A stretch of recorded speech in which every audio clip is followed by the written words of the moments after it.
6:45, this is the Sri Lanka Broadcasting Corporation. The news edited by Danushka Madavala, read by Soundi Tavam. The Trade Union Federation of Professionals has decided to end the 24-hour strike. The Minister of Health, Kele Rambukwala, thanked the health sector who served their best during this critical juncture. Terrorist leader Zaran's wife granted bail. Another 4 countries have agreed to restructure the loan granted to Sri Lanka and its repayment procedure. Malaysia approves 10,000 more job opportunities for Sri Lankans. In foreign news, a milestone meeting of South Korea and Japan.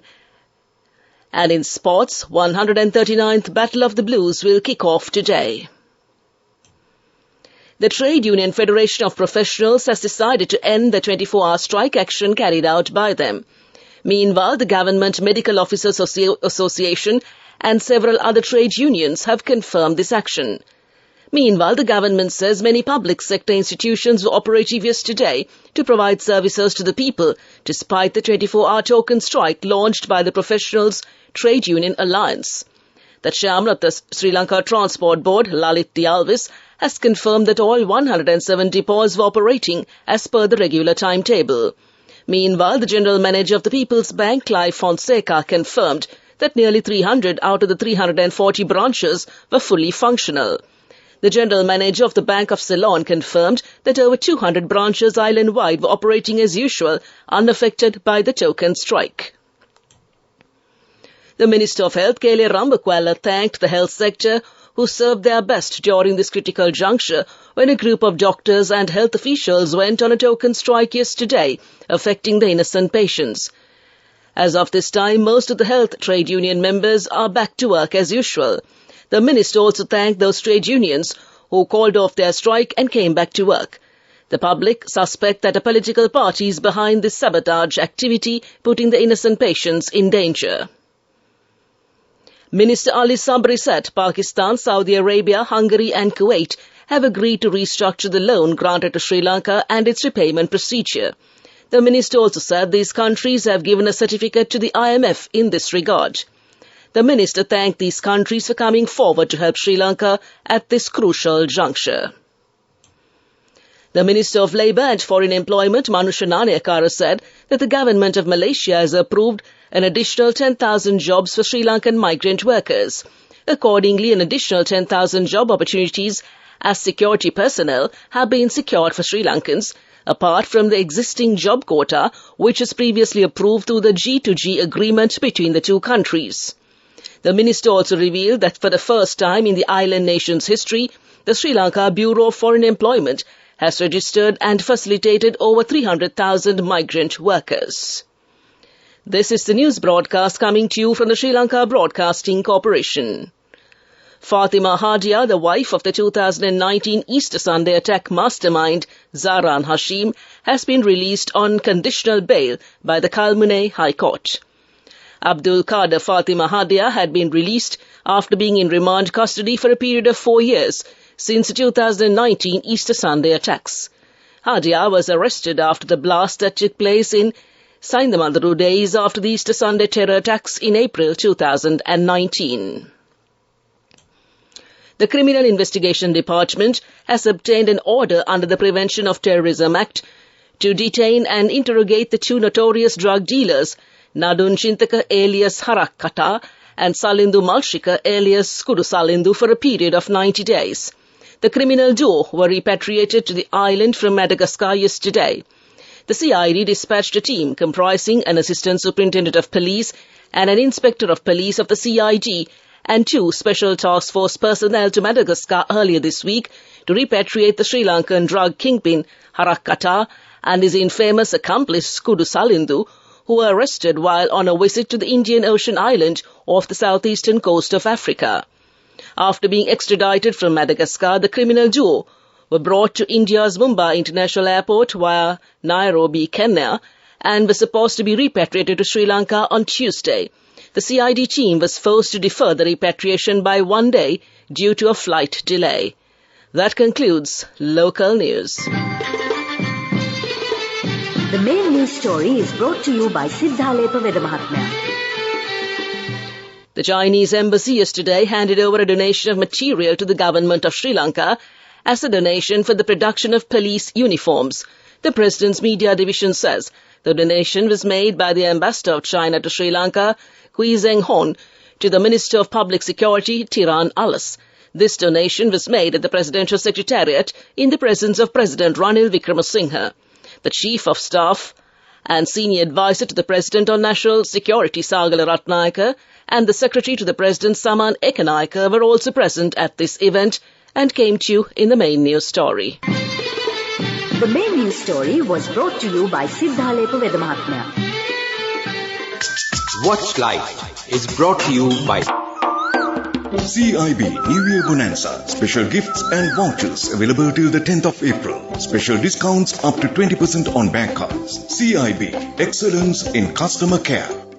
The fund allocation for the third stage Indian housing project has been increased 3 times. The relevant documents were exchanged recently at a short function. The documents were signed by State Minister Jeevan Thondaman on behalf of Sri Lanka and the Indian High Commissioner Gopal Bagle on behalf of India. The third stage of 4,000 housing project will be implemented in 7 provinces and came to you in Watchlight. CIB New Year Bonanza. Special gifts and vouchers available till the 10th of April. Special discounts up to 20% on bank cards. CIB, excellence in customer care. And on to world news, making headlines this morning. A milestone meeting of South Korea and Japan. Israel believes roadside bombing suspect crossed from Lebanon. And Russia will try to retrieve remnants of US downed drone. South Korea and Japan's leaders meet in Tokyo today in what's been hailed as a new milestone in the country's fraught relationship. South Korean President Yoon Suk-yeol has pulled off quite the coup to get his summit going. This is the first time a South Korean leader has been invited to Tokyo for such a meeting in 12 years. The relationship between these neighbors has been plagued for decades by their difficult history. South Korea was colonized by Japan from 1910 until the end of World War II. Japanese soldiers forced hundreds of thousands of Koreans to work in its mines and factories. Women were pushed into sexual slavery. These scars, while no longer fresh, are not forgotten nor forgiven here. The Israeli military believes an armed militant crossed the border into Israel from Lebanon before carrying out a roadside bomb attack on Monday. The bomb blast in northern Israel severely wounded an Israeli Arab man. The military now says forces shot the suspected attacker dead in a car close to the border and that he had an explosive belt, a rifle and a pistol. It is investigating whether Lebanon's Hezbollah group is involved in what would mark a significant escalation. Israel and Hezbollah, which is backed by Iran, fought a month-long war in 2006. Monday's bomb attack took place in Megiddo Junction, a major road intersection about 35 miles south of the Lebanese border.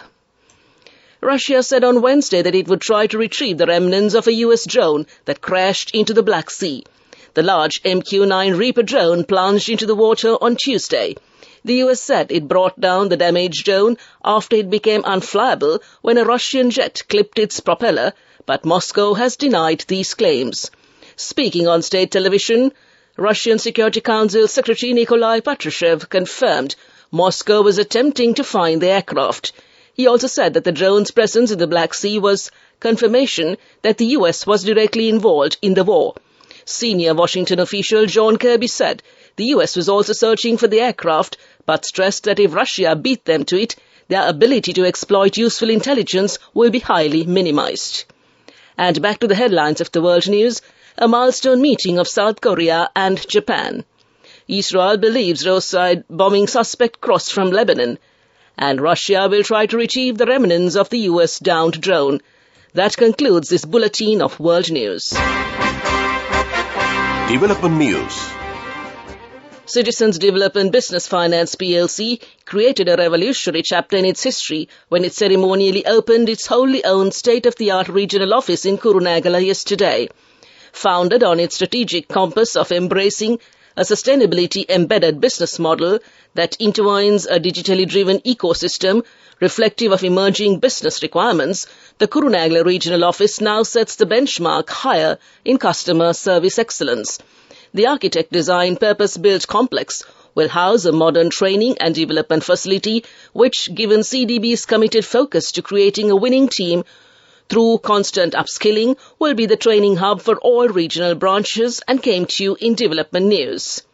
And moving on to sports news, the 144th Royal Thomaian Cricket Encounter will start today. The 3-day encounter will be played at the SSC grounds. The match was originally scheduled to be held from the 9th to the 11th of March. However, since the National Election Commission declared that the local government elections will be held on March 9th, the organisers decided to reschedule the match. And on to soccer news. Victor Osimhen scored twice as Napoli cruised into the Champions League quarter-finals for the first time with a comfortable win over Eintracht Frankfurt. With Luciano Spalletti's side 2 goals up from the first leg, the Nigeria striker's thumping header in the first half stoppage time dispelled any lingering nerves at the Stadio Diego Armando Maradona. Osimhen doubled the Italians' lead on the night with a close-range finish from Giovanni Di Lorenzo's cross 8 minutes after the break, and having been brought down in the box, Piotr Zielinski converted the penalty himself to make it 3-0.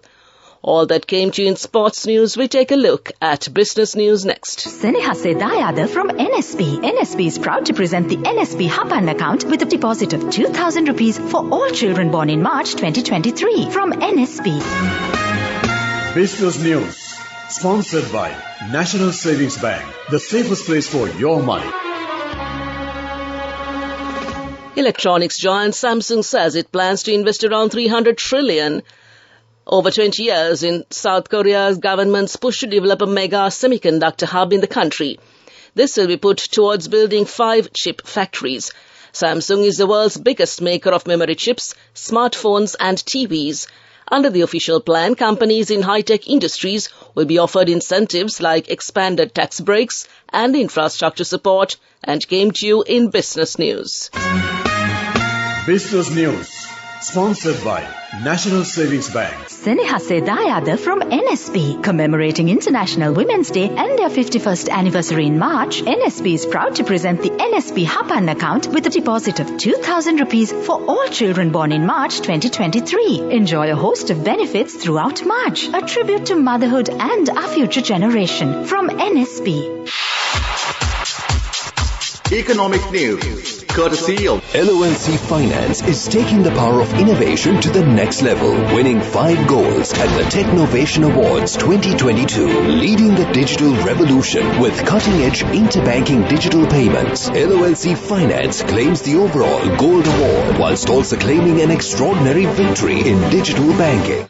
The Bank of England has been in touch with Swiss authorities and Credit Suisse over the crisis at the lender, the BBC understands. Swiss regulators have said they are ready to step in to help the troubled banking giant if necessary.